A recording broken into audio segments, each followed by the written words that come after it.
Hey folks, thanks for joining me. Again, Dr. Andrew here with Physio Room.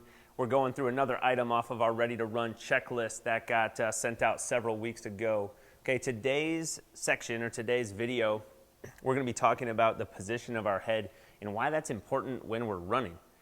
Who really thinks about where your head is when you're running? I know I really didn't until I learned how to keep it in a better position, save some energy, save some endurance, and be able to run a little bit faster, a little bit farther without getting quite as tired. What I want you guys to think about is something that we call texting position, right? And you know what that looks like, right? You know, I'm going to grab this green weight here so that you can easily see it. And just think of that person, maybe this is you, I've been this person, who grabs their phone, right? They're texting, and then pretty soon they're here texting, sending some messages, watching a video, down in this position, right? They're slumped forward, they're dumped in the hips, they're slumped forward in their shoulders and their back, their head is cranked forward, and there's a lot of pressure on the neck, okay? This is somewhat similar to a position that we see a lot of times. If you watch the end of a race or the end of a marathon, a half marathon, 10K, 5K, whatever, you start to see that position, right? You start to see people whose form and whatnot is breaking down, they're getting fatigued, and they're getting a little bit slumped over in their running form. Maybe their head's down and they're getting tired. Maybe they're trying really hard to keep their head up even though their back and everything is tired. And we're going to go through a quick way that you can work on keeping your head and your trunk and everything aligned when you're running. And I want to give a quick shout out here. So I got this idea from a colleague of mine, Dr. Tim Cummings, out there in Kansas City. And he was the one that I saw show this or demonstrate this. So I decided to try it for myself, and I was like, man, I like that. I love that cue, and I love that tip. So we decided to do a video on it ourselves, okay? So we've got this squat rack here. You could use a pole in your house. You could use a wall. That would work for this too.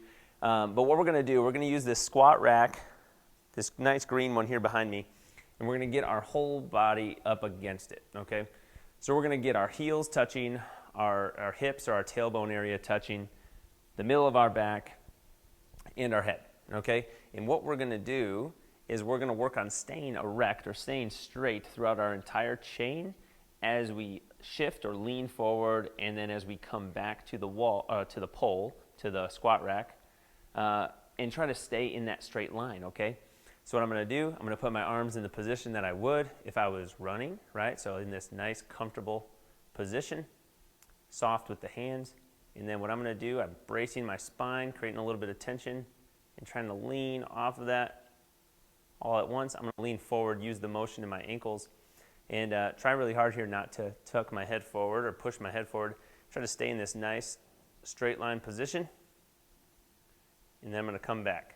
I'm going to try to come back all at once and touch all at the same time. What you want to try to avoid is if you lean forward and you let your head and shoulders get out in front of you, and then when you try to come back to the pole or wall, you're touching first with your hips, then with your back, and then your head's following suit last, right? Because then you know for sure that you weren't staying in one straight line. You were sort of falling apart throughout the chain.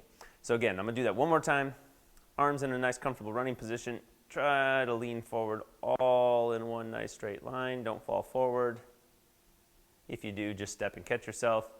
And then try to come back all at once so that everything's meeting the rack there all at the same time. Okay, that's the same position we should be in when we run. Whether you're running fast, whether you're running slow, you want to stay, even if you have a little bit of a trunk lead, you want to stay in a nice, comfortable straight line, right? This is the position that we're the fastest in. This is the position that our body was designed to be in so that we can be more endurant or have more stamina going for a longer period of time. The more broken down we get throughout our chain, particularly throughout the spine, the harder time our body has to maintain its effort, to maintain that endurance, and the more fatigued you will get, or at the very least, the less efficient you will be in your running. So theoretically, you won't be as fast, right? Now we've all seen photos, videos, or maybe watched in person, folks who are running, their form looks like a mess, but still they are really, really fast, and that's okay. That is definitely true.